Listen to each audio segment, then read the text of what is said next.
Hi there, welcome. Thank you for joining us today for the WeSys webinar with this outstanding Target team. And they will be presenting on behind the scenes of Target Cyber Fusion Center. My name is Lynn Dome, Women in Cybersecurity Executive Director. We often go by our acronym WeSys, as in We Sisters, because that's exactly what we are. We're a cyber sisterhood. So I'm going to go ahead and share my screen here as I talk a little bit about the WeSys organization. Let me see here and show the full screen. There we go.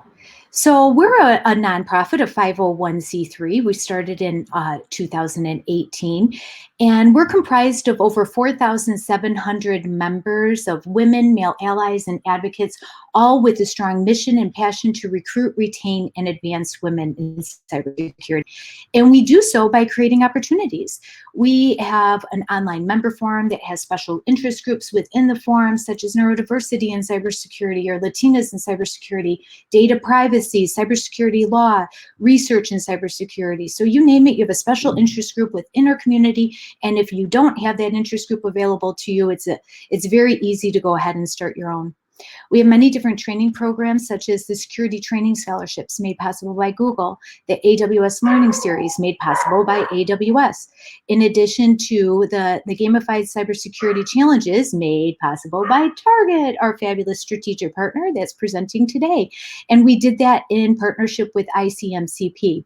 We have newsletters, webinar series, scholarships, grants, and awards for our wonderful annual conference. We were started as a conference, and that still remains a very strong initiative of ours as well. Our conference is September 8th through the 10th, and if you are curious about that conference or have any questions about it, please visit our website at wicys.org and check it out. We have many different speaking and media opportunities. Our Job Board Plus, where all our members could update their profiles and upload their resumes, and our strategic partners recruit from year-round. We also have a virtual career fair March 25th. So if you're interested on that, you could find information on that in our website under events.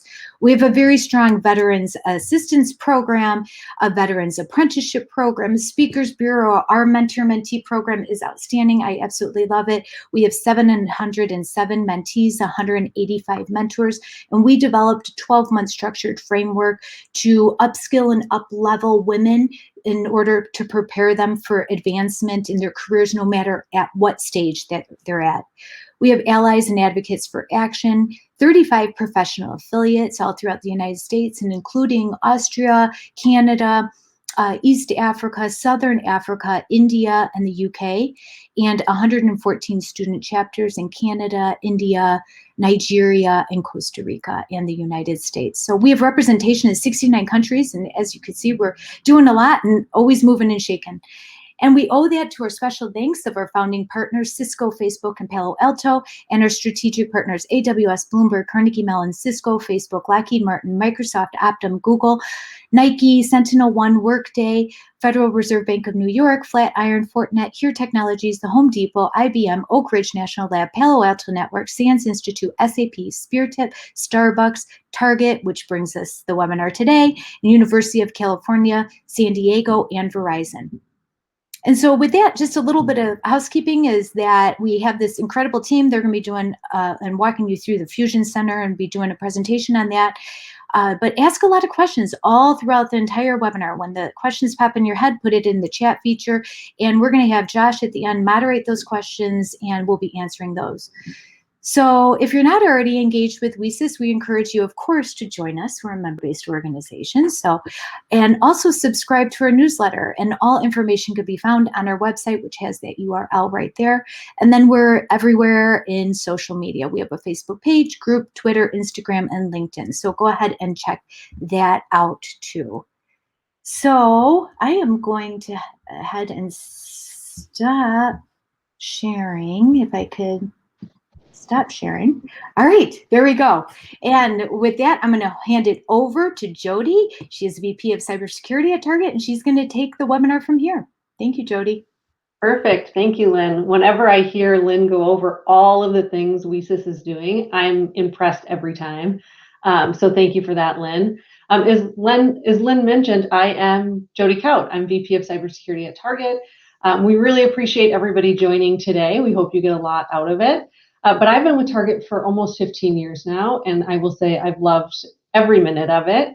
I'm super proud to work for an organization that's so committed to diversity and inclusion, just like WESIS is, as you heard in the intro.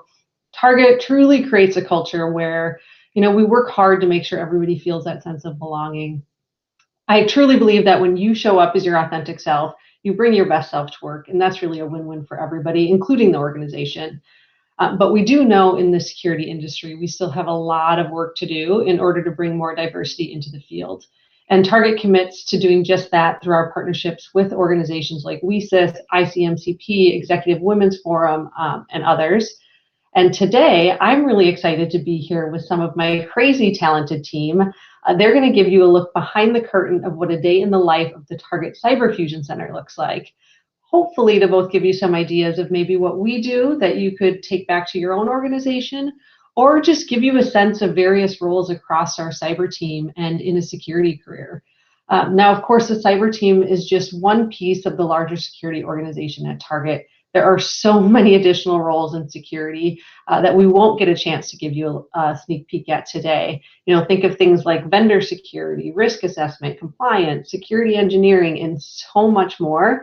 But that's one of the great things about a career in security. The opportunities are vast. It's why I've maintained a security career for so long. It's given me an opportunity to sort of jump from various domains as I've sort of grown up in my career. But with that, today we are virtually bringing you into our Cyber Fusion Center. So to get you started on maybe what I'll call an adventure a bit today, I will hand it over to Josh and he'll kick things off for us. Excellent. Thank you so much, Jody. Let me just get my screen share going.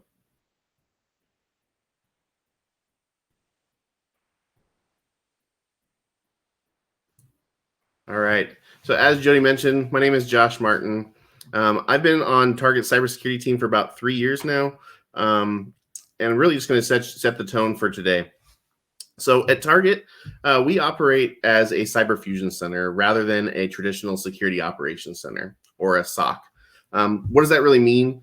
What it means is that we're really a series of specialized teams designed to each have expertise in a certain field, but with a lot of touch points and collaboration across those teams.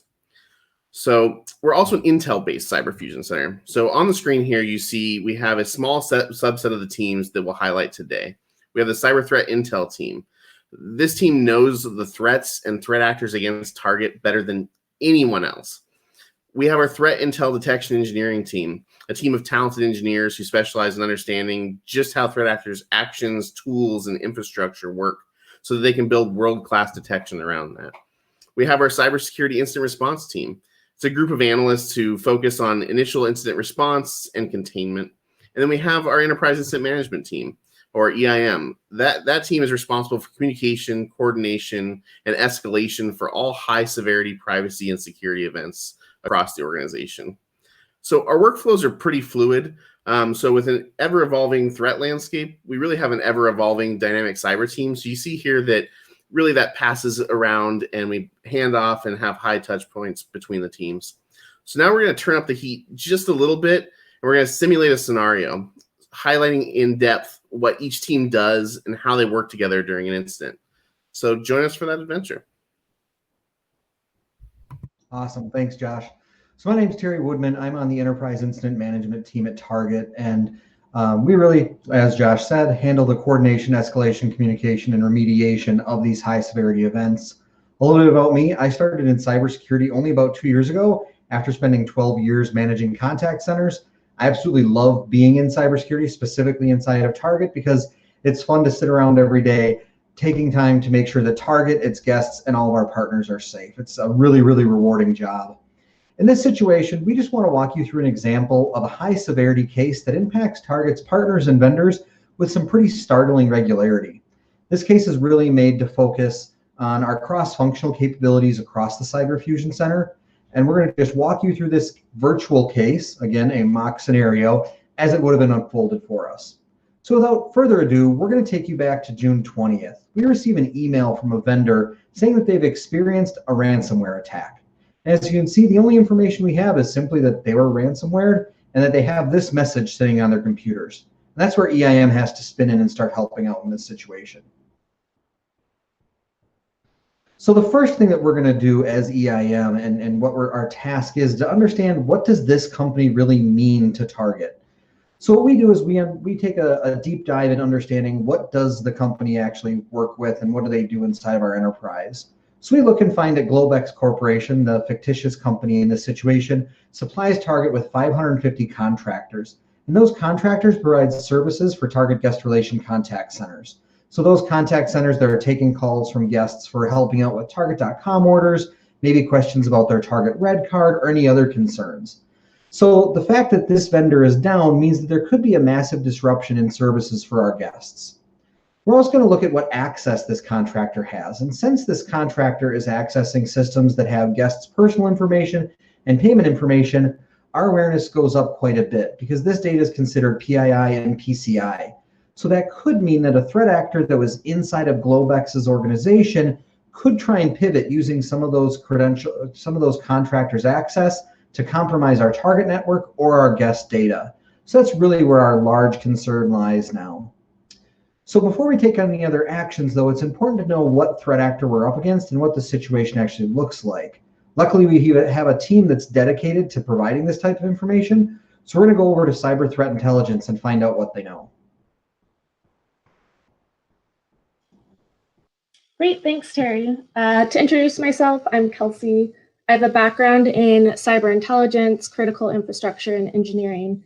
And now I'm a lead analyst on the strategic cyber threat intelligence team. So my team researches the threat landscape to inform decisions in the security space, including decisions around writing detection, prioritizing vulnerabilities and patching, informing emulation, and briefing our leadership, and teams like the ones we have in this conversation today. So based on the information we've seen in this incident, combined with my research, I have a briefing on the ransomware in this case. So the ransomware variant used is Zonokibi, which we know due to the characteristics of the encrypted files and the format of the ransom note. I have a lot of good intel on ransomware, which I track since it can be so disruptive, but there are literally hundreds of different families and operators. So I prioritize which specific ransomware groups we track more closely based on a variety of factors. Typically, I prioritize the groups that are big game hunting groups. So this refers to groups that perform attacks targeting organizations as opposed to individuals, especially orgs sensitive to downtime to increase the motivation to pay a ransom. The pie chart on the slide shows some of the most prominent big game hunting groups from last year, and the ratio they take up as compared to the whole relates to how popular they are based on attacks, claimed victims, and some other tracking metrics I use to determine what groups to prioritize. As you can see from this chart, Zonokibi in the bright blue is one of the top groups from last year. So this means that we track this group closely, and also means I have a lot of research for us to understand how they actually operate. On the left, you can see the tactics, techniques, and procedures that Zonokibi affiliates typically go through to perform an attack. Because these are different individuals performing these attacks, they'll each have their own unique markers, but I have a general idea of what steps are taken. So first, they'll scan the internet for login pages to exploit VPN vulnerabilities and use Cobalt Strike with legitimate infrastructure for command and control. They'll perform internal recon using PSExec and find credentials with Mimikatz, which they'll then use to move laterally with RDP sessions and exfiltrate any interesting data over their established C2. They'll download the next stage from sources like Pastebin to inject into an existing process. Then they'll end specific processes and services, delete shadow copies, and deploy the ransomware and ransom note. The matrix you see on the slide is WAVE, which stands for Workflow for Adversary Verification and Evaluation. And it's a framework that I created with Nate, one of our detection engineers on the talk today, based upon the data I produce and document through my research and making it more actionable for other teams by providing more detailed and contextual intelligence. The attack flow that I just walked through would be documented in this matrix throughout my research process, using the intel rows to separate the attack into its different phases and what the attacker needs to perform in each of those phases.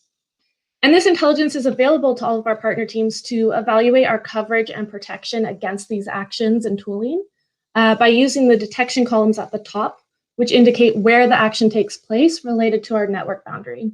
So looking at this matrix lets us know what actions we should look for in our environment to scope the incident, as well as where we already have some detection in place.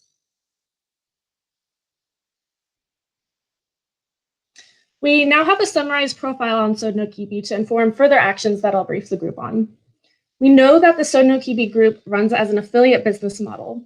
So there are 3 major ransomware business models. We have private programs, sold builds, and affiliate programs. Private programs are a group of hackers that perform the attack and then they receive the ransom. Another business model is for the developer to sell their ransomware build to buyers for a set price, and the buyer performs the attacks and receives the ransom. Affiliate programs are set up so that affiliates that join a program are given access to the ransomware with an identifier per affiliate. These affiliates then act as distributors, and once the ransomware operators are paid, they use that identifier to pay the correct affiliate a percentage of the ransom. Due to affiliate programs having more distributors than the private model, and therefore hitting a lot more targets in a shorter span of time, it's more profitable for ransomware authors to use this affiliate business model for more money and a lot less effort. Developers for affiliate programs are also incentivized to create much more sophisticated ransomware than if they were to sell it, because they're still receiving a percentage of the ransom instead of a set price. So knowing that the group uses an affiliate model like Sodinokibi does means that they're a more sophisticated group that can quickly perform many attacks. Over the last year, it's become a popular technique of ransomware groups to exfiltrate data before encrypting files to further extort their victims. These groups have begun using this technique, but they have mostly stood up blogs that list victims and their stolen data, which is then used to pressure victims into paying a ransom, threatening to make the victim lose sales or clients due to data breach disclosures. And the cyber criminal usually sets a price that they state is less than the cost a victim would have to pay in fines, loss in sales, and incident response. However, it nearly always costs more to pay a ransom due to incurring a lot of those same costs plus the cost of ransom. The extortion victims graph at the top of the slide shows the unique victims posted on the Sodinokibi data leak site last year, which indicates that these victims included in these numbers didn't pay a ransom, or they at least didn't pay before the group's deadline.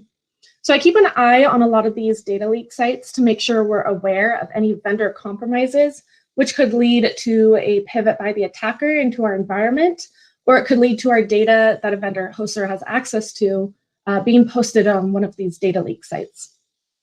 The Sodinokibi group is one of the more successful ransomware groups in terms of how many attacks they perform and how much they make, which has allowed them to buy a lot of expensive custom-made code that can evade detection. So understanding their development capabilities can help us keep an eye out for any changing code or behaviors that would be useful for our detection team. The operators of this group are really influential in the dark web and take on a mentorship role with the next generation of hackers in a lot of their communities. And this influence has helped them build out a strong program, which makes it a very popular option among cyber criminals, which basically gives the group their pick out of a lot of really skilled individuals. They also have the skill to set up infrastructure that allows them to easily jump victims and push their ransomware out at scale through managed service providers. This is a pretty difficult task for ransomware groups to do at scale. So knowing that Sodinokibi is one of the groups capable of doing this means we need to treat this case with a lot of caution. So we can now take this intelligence, any indicators and techniques from our research, to scope the incident and brief our partner teams for remediation and detection in the war room that EIM has spun up. Perfect. Thank you for that. So now that we know what we're dealing with, it's time to spin up a war room and start getting going on containment actions. We know that this is a fairly aggressive adversary we're up against. And even though they're not attacking target directly, we treat this as if this could be a major incident for target. So EIM's role in this case is really to pull everybody together that could have some type of impact on this, and then coordinate all the different work streams and communications that are going on. So due to the year-on-year increase of ransomware cases that is pretty well publicized, we've really worked to create a rock-solid runbook that will crack open in this situation. So it's a pattern that we follow in all ransomware cases to make sure we don't miss any opportunities to keep targets secure. So the first thing we're going to do in this case is work with our business partners to get a call scheduled with the vendor security team. The reason being is we want to gather critical data about the event, such as what the actual confirmed variant of ransomware is, understanding what visibility they have to target's data, and understanding what they might have stored about target, whether or not they've hired a third-party forensics firm, which really helps us understand how quickly the remediation and the type of data we'll get back from them is. And then also trying to understand what a timeline of recovery looks like. And then we're also going to set some expectations for that vendor or third party. We're going to make sure that they understand that we're going to disconnect any critical connections that could be used to expose our data back to them and really secure our borders, and that we won't reestablish those connections until we have confirmation from a third party that the threat is contained and that the threat actor has been ejected from their systems. That's really to ensure that even if the vendor says we've taken all the actions needed, we have that third party saying, yes, we validated that, and we can guarantee our security going back into this. Next, we're going to start working with CSIRT on isolating all of the contractors' assets and locking their accounts. So making sure we do things like locking any LAN IDs and identifying a true base of who these contractors or who the vendors' employees are that are working inside of Target's environments. We're also going to work with our networking team and make sure that we disable any connections that vendor may have back into Target systems. So that could be direct connections, VPNs, or the like. We're then going to work with our CTI team to do some additional fingerprinting of the attack. Even though they have the initial information from what we believe the attack could be or what the pattern of this threat actor traditionally is, we'll start to provide them information provided from the vendor to give them a better insight of what the attack could be. And then we're going to work it with Tide to create detection from all of the various IOCs and various other behavior that we learn about. Finally, we're going to make sure that all the appropriate parties are notified. Not only is EIM the center for controlling all of the chaos inside of the security world, we also control the chaos across the business in these type of situations. So we're going to work with any of our partners to mitigate any business or financial implications, enabling such actions as a business continuity plan or making adjustments to ensure that the business continues to operate. Based on the severity of all of these things and the impact that could occur to our guests, we're going to go ahead and classify this as a severity 2 incident, which that's our second highest level of incident. And that means we're going to loop in our Information Risk Council, which is a group of officers across the org who are practiced in these security situations to assist us in any of our decision making. So while it's chaos, we own this chaos and we control it. So now that we've assigned out our action items, we're going to jump over to CSIRT and Jenna to see how their isolation and scoping is going. Thanks, Terry. So I'm Jenna Hover. I'm from the Cybersecurity Incident Response Team, or we like to use CSIRT for short because we do have kind of a long name.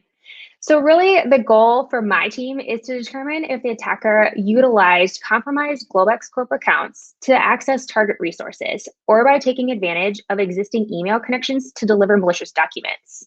So on the screen here, this is an image of CSIRT's timeline for this incident. Establishing the scope is really important for my team when working through an incident of this scale. So as EIM briefed, Globex Corp confirmed that the infection occurred on their environment on June 19th and notified Target on June 20th. Companies affected by ransomware attacks like this are often compromised weeks or months prior to the ransomware being deployed. So with that in mind, our CSIRT team needs to extend the scope as far as possible as we can, which in this case is going to be 30 days, or May 20th for a date time. This means that the attacker could have compromised accounts used at Target really without us knowing. So we call that window of time dwell time. So our established timeline is from May 20th to June 20th. It's really important when we scope for login activity and Target's environment for IOCs. But our first step in any incident like this is containment and cutting off access by disabling the Globex Corp contractors and vendor management portal accounts. So on this slide here, we're showing you Active Directory and the vendor management portal. These two systems have the accounts that we are concerned about. Active Directory, or I'm going to use AD for short, and our vendor management systems house all of it. Each system is disparate and requires different methods for us to find and disable accounts. So first, we're going to focus on AD because that's where the LAN IDs and contractor accounts are. So for AD, we can use PowerShell to run a query looking for any accounts with Globex Corp as the company name. This is trivial for us to do and allows us to enumerate these accounts within minutes on our systems. Once we have this account list, we then pipe it into an account disable script. This script is created by our CSERT team and again allows us to disable all 550 accounts within minutes of it occurring. Now that we've disabled all of the AD accounts, we want to now move into the vendor management portal. So this portal houses the company and subsequent accounts, which we can then again enumerate and disable. We only found one account for the Globex Corp, so we promptly disable it due to the access that we have within the system. So now with the accounts disabled, the next step is to review login activity from the start of our incident scope to the time the accounts were disabled. Differentiating between normal activity with the attacker activity can be really difficult. So we use simple statistical metrics to look for different things within the environment. Some examples of those are large spikes in logins, failed login attempts, logins from non-Globex Corp owned domains or IPs, or logins during non-standard working hours are common ways that we use to identify malicious account use. So through our analysis and looking at all of this information on the login activity for the last 30 days, we were able to conclude that none of the activity was from the attacker. So now that we've finished all of the log review, the next step for our CSERT team is to search all of the devices and servers for the IOCs or indicators of compromise. So on the slide here are the indicators of compromise. These are forensic artifacts that are left by attackers during the attack on compromised devices and or command and control infrastructure. They include IP addresses, domains, file names, and file hashes. Attackers will typically reuse executables, infrastructure, and behavior, which as a blue team is really nice for us. Essentially, this is a pattern of behavior that CSERT can search for as a way to determine if we were also affected by this attack. The malware family column on the right here is the descriptor for the type of malware associated with the indicator of compromise, which is on the left. Attackers may use many types of malware on the host depending on their goals for the attack that they have established. So thanks to our CTI team and Globex Corp, we were provided this list of IOCs, and it allowed us to scope for them within our own environment. So to conduct this scoping in our environment, we use both network and endpoint tools.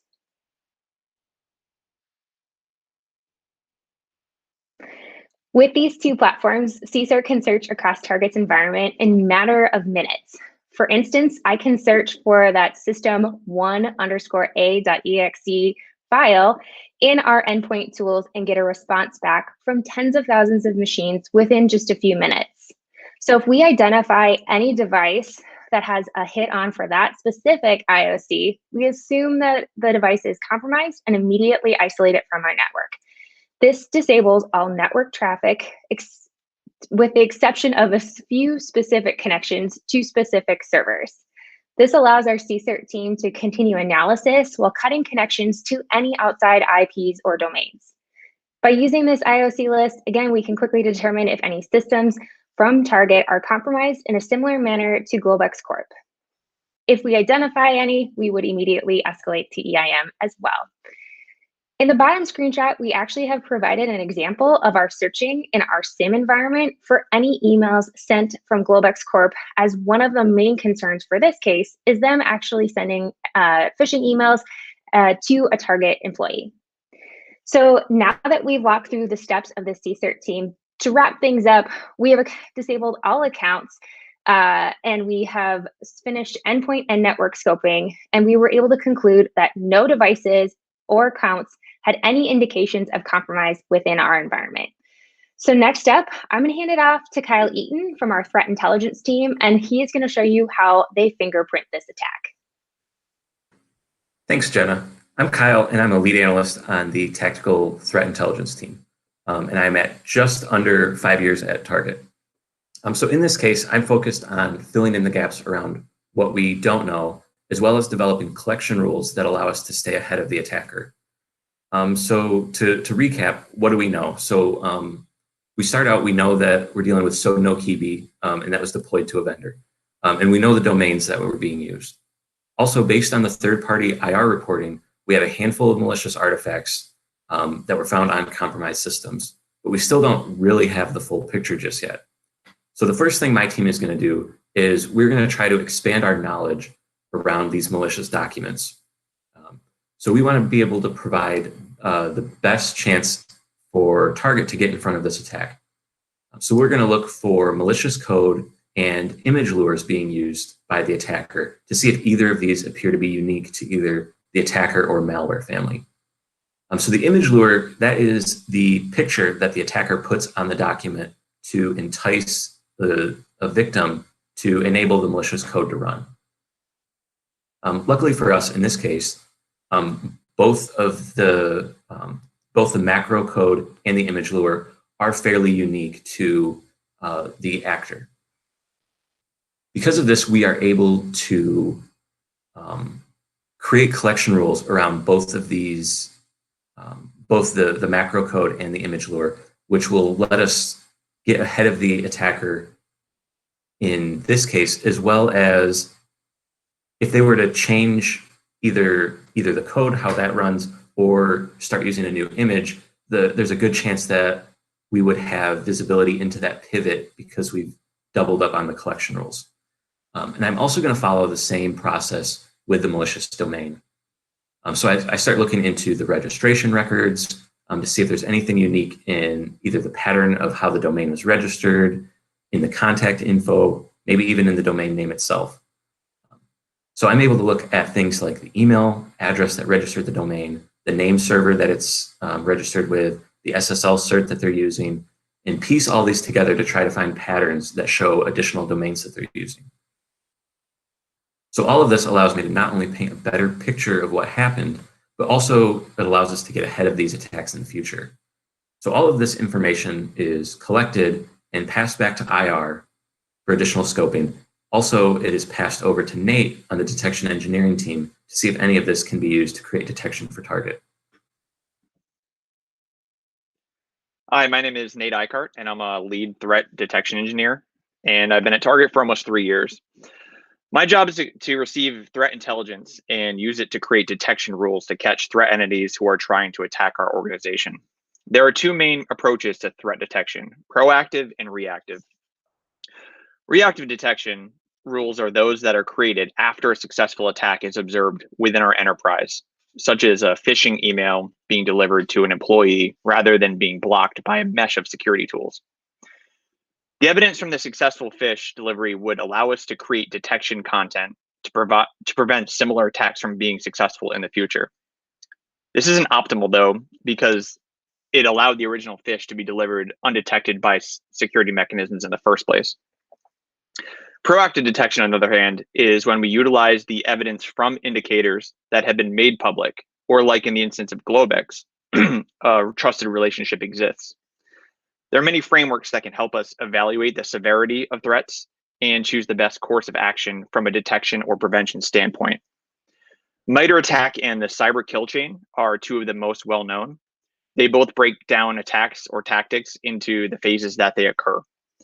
The pyramid of pain was created by Target's David Bianco, and it helps to determine the value of indicators. Things like file hashes and IP addresses are trivial, meaning they can be changed constantly, and we would be left playing whack-a-mole whenever the threat entity switches IPs or adds an additional character to a file. Tactics, techniques, and procedures, or TTPs, on the other hand, are the exact methodology the entity uses during an attack. Behavioral pattern recognition lets us know immediately when a threat is detected. Kelsey and I developed the WAVE framework that combined many of the elements from these models. We simplified the attack phases into 4 components: intrusion, host activity, propagation, and end goals. We also added directionality into our model, which helps us to understand if the threat is attempting to get into our network, or moving around our network, or attempting to upload data from our network. Finally, it adds in the concept of prevalence. as in how common is the attack method for the entity. This can help us prioritize detection creation. Anything we witness firsthand, like the attack on Globex, is immediately prioritized. Next slide, please. Knowing that a possible intrusion vector could be phishing, we need to set up alerting on possibly compromised emails originating from Globex's email domain. This type of logic could live in a dedicated email appliance or in a security incident and event management or SIM platform. Digging into the ransomware sample, if we can recognize commonalities between similar samples, we can then create and deploy signatures that will alert when files are sent into our network, either through phishing attachments or web downloads. For signature deployment, we use a Target-developed analysis platform called Strelka, which is actually available on GitHub. It is open source and it performs high-speed static analysis on files. We will also utilize our SIM and endpoint detection and response, or EDR tools, to deploy rules written around the way the entity executes files. With the attack on Globex, the evidence showed that the entity used the command line to run vssadmin.exe, which is a built-in Windows file, with the command line arguments delete shadows. And this is a common ransomware tactic. By establishing a handful of custom proactive rules and signatures, we can mitigate the risk of the entity pivoting to our enterprise without at least tripping our detection rules. With these detection rules in place, we will turn back to Terry to get an update on the situation. Thanks for that. So after our cyber teams have worked to ensure the target stays secure, we're really in a holding pattern waiting for Globex to provide proof that they've contained the situation per our rock solid ransomware book. However, we don't really rest. We continue during this time to take in new information about the business impact, the attack and the attackers, any other tactics that are used. And this information is continually fed through the CFC to adjust our reaction to this attack, our detections, and our defense against future attacks. After some time, Globex does provide Target with a report from a third-party incident response firm, which claims that Globex is fully recovered and no indication of customer data leakage was found. We also take that information and pipe it back through the CFC pipeline to validate all of the information that was confirmed in that report against what we see occurring in our systems and the intel that we have. Thanks to our cyber partners, the issue is contained and Target has recovered from the incident. We can really start to go now into recovery and post-incident analysis. This is where we're going to start to re-enable system access, unlocking LAN accounts, and resuming normal business operations. However, the work of EIM still isn't done. We tie all across the business, and we like to make sure that we do an after-action review in all of these cases to make sure that our business partners that we've interacted with and our cybersecurity teams feel like our response was as well executed as possible. So with all that said and done, no target data was compromised, and thanks to our business partners' ingenuity and speedy response from our cyber teams, we experienced no negative guest or financial impacts. And with that, we'll pivot over to Josh. So now we've been through a mock high severity incident together. As you can see, it really takes an entire fusion center to run a case like this. Cyber threat intel team to provide those key intel points that help us to ensure that we're responding to the threat appropriately. The threat intel and detection engineering team to use the intel and series of tools to ensure that Target is protecting ourselves moving forward. CSIRT, incident response, to focus and scope on technical containment and achieve that technical containment in our systems and our networks. And the enterprise incident management team, their EIM, to coordinate, communicate, and escalate, and really just manage all that chaos that can be a high severity case like this. As you can see, there's lots of work streams. So at this time, I'd really like to open it up for any questions for the team, and we'll go from there.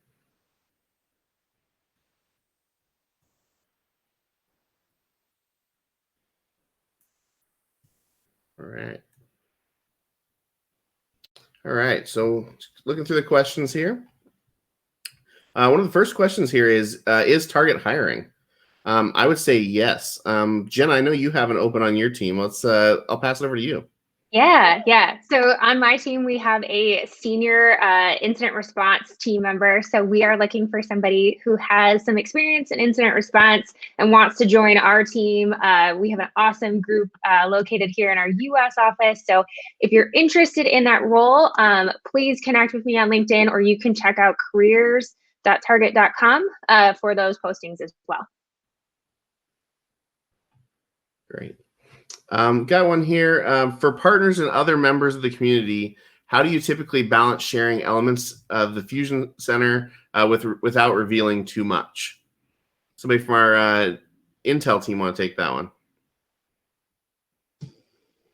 Sure. So a lot of what we share on an intelligence side of things, based on information around different cyber criminals, threat actor groups, we share based on the traffic light protocol, which is a common intelligence framework based around sharing. So you have red, amber, green, and white. And that basically, sets the boundaries around where you're allowed to share things. So red is usually the team that you're actually sharing information with at that point in time. Amber is going to be within the organization, and green is going to be within still the community, but can be shared more widely. White is anything that's actually public knowledge. It's just, open on the internet. So we usually follow these protocols to make sure that we know what we're sharing, and we classify things based on that as well. So, internally in a lot of these sorts of larger investigations that we're actually scoping and working, we're not going to be sharing many of those details out. If anything does get shared to help any of our partners, it's going to be extremely restricted, and it's going to basically de-identify anything throughout that process. Excellent, thank you. This might be a good one for anybody or the whole team to answer, but what would you say the main difference between a traditional SOC and a Fusion Center is? I can take that one if you want.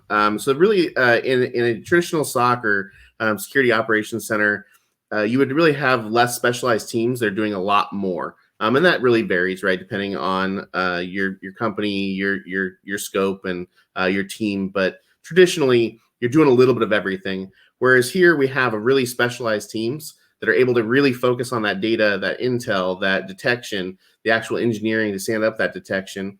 And that really allows us to really dig real deep, and then all come together when one of these incidents happen and really share that intel. And when we were back in the office, we were actually designed in a way that we were sitting together, facing each other, where lots of literal physical touch points, and we can just literally walk to each group and talk to each other as these incidents happen.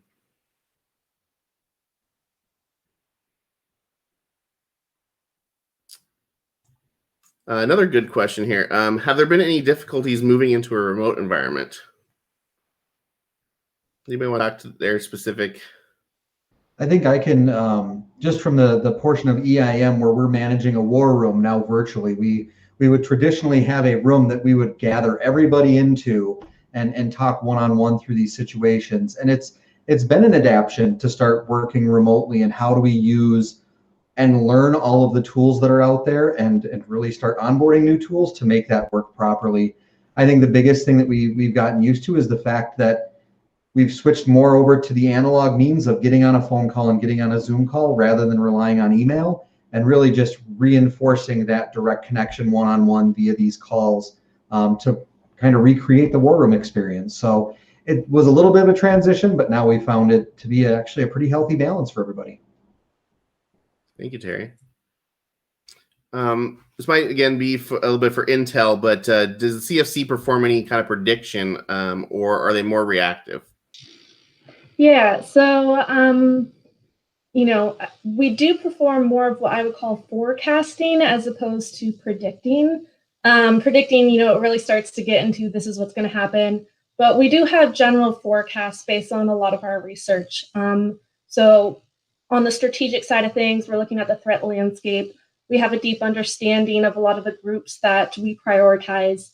And we understand kind of what directions they're moving in, and therefore what they're likely to do next in terms of not just their actions, but their targeting, their volume, all of these different parts that, we track and we look into. So I would say it's more of a forecasting, and of course, any sort of reactive actions based on our partners and incidents that actually occur.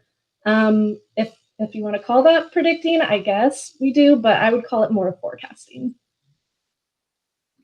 Excellent. This one looks like it's for Terry. You mentioned that you recently got into cyber. Do you have any tips or tricks and kind of how you got into cyber and really how the non-technical side of cyber works? Yep. So my biggest tip is get friendly with Jenna, because she helped a ton. But in reality, I started at Target after a layoff and was trying to rediscover my career a little bit after being through contact centers for years. And I leaned on every relationship that I could to start exploring, and really just treating all of those relationships that I formed when I came into Target as almost mentorships, and sitting down and understanding where Jenna was and the career path that she had, and then also working with Josh, frankly, on this team. It really just started to feel more and more natural to me to approach cybersecurity. And then there just happened to be an opening, and you always, I hate to say take a chance, but it's one of those times that if you see an opportunity that's there, you have to jump at it and make sure you have the relationships ahead of time. But getting into the non-technical side of cyber, that's kind of where EIM sits. And it's really about understanding the business and how cyber touches all of the rest of the areas. And in my previous role at Target, that I was one of the areas that was frequently interacting with cyber. So I got to have that visibility. So hopefully that answers the question for you a little bit. Yeah, just to add, Terry was an excellent partner prior to coming over to our cyber team. We relied on him heavily for some cases, and so that relationship really grew. And when it came time for an opening on the incident management team, which I was a part of previously before my CCERT role, was, we said that he'd be an excellent fit for the role, knowing that he's got some experience on other teams. And that's something that's really important when you come into cyber too, is having that background across the org. It helps us understand different functions of the business when an incident does occur. So that's just an easy fit for Terry to move over when it was time. So. Absolutely. And Jenna, that actually transitions really well into the next question here, which is what type of models or project would you recommend for a college student or beginner to help grow needed skills for a CSERT role? Sure, good question. So if you're looking for a CSERT role, this is the 24/7 hands-on team. If you're looking for things like that, I would really focus on understanding the Windows system or a Mac system really well. That would help you really in a role in that, because you're spending time analyzing and looking at devices and what occurs on those devices from an incident response side. So having a good background in that, and then really learning all you can about cyber. One of the things that's really important is the relationship with Tide and CTI. So Kyle, Nate, and Kelsey's roles, understanding what's happening across the industry and what's happening with threat actors will help you in an incident response role, because you know the intelligence, you know what these things will look like, so you can respond faster to those incidents. And that's really important for somebody in the IR space as well. Excellent. This might be a great one for Jody. What was the largest obstacle or challenge we had to overcome when setting up the Target Cyber Fusion Center? Well, I was just observing you guys doing Q&A. I didn't know I got put on the spot too. I will say we built the Fusion Center as it exists today. I guess the first version of as it exists today. It's evolved quite a bit, coming off the 2013 breach. And so we had all of the support behind us from the organization. I think the biggest challenge for us was finding the right talent. We can have all the funding in the world, all the tooling in the world, but if you don't have the right team, and I have a kick-ass team, as you all got to see today from the presenters, if you don't have the right team, it doesn't matter. All that investment doesn't matter. And so for us, it was really being thoughtful about bringing in the right talent, retaining the right talent, and taking bets on people like Terry, who we've worked with, to say, we want to invest in you. We want to give you the cyber skills and capabilities to rise up in your career.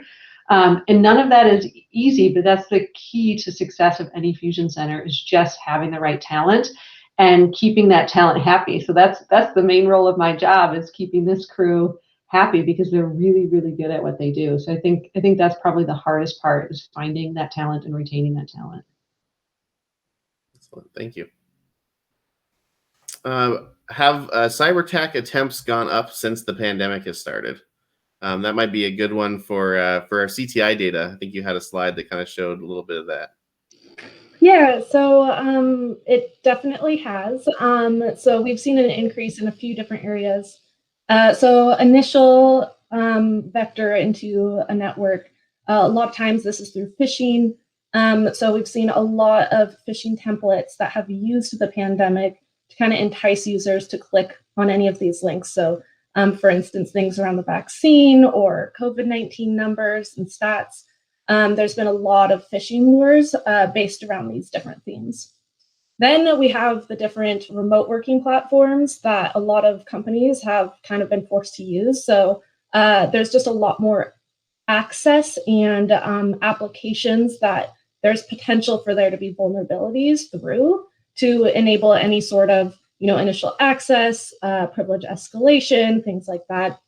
And then there's also any of the remote execution protocols that have been kind of opened and enabled a bit more than they usually would be to enable, remote working, allow employees to connect to various systems. So that's one of the things that we've been paying a lot of attention to, is making sure that we have security in place around those, make sure that everything is business justified if it is enabled, and that it's not connected to any sort of internet facing system. So that's what we would also recommend to every other org. Excellent. Another question came in here. How often do you do tabletop exercises? So it's something that's really interesting that our team, the Enterprise Incident Management team, Terry and I's team, we take on, and we actually work with various partners across the organization, do about 5 a year. And we do, we say tabletop here, but we do everything from a tabletop, which is maybe kind of talking through or walking through a scenario, through a slide deck, something like that, all the way up to something called a war game, right? So we're simulating an event. We're acting like it's happening right now. We're pulling people in as it's happening, and we try to get about 5 of those in a year. They're really exciting. We actually had such success with them. We have partners that actually demand them. So we'll have a team reach out and say, "Hey, can you run one of those for our team?" And I know that just about everybody on this call has been involved in one of those, and they're a lot of fun. So, yeah. And we get some practice throughout the year, regular cases. There's a handful of other questions here, but I think they've all been kind of touched on at this point.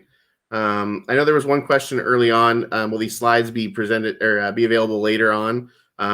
Lynn, do you want to take that one? Yes, just like Jody, I wasn't prepared to turn off my mic.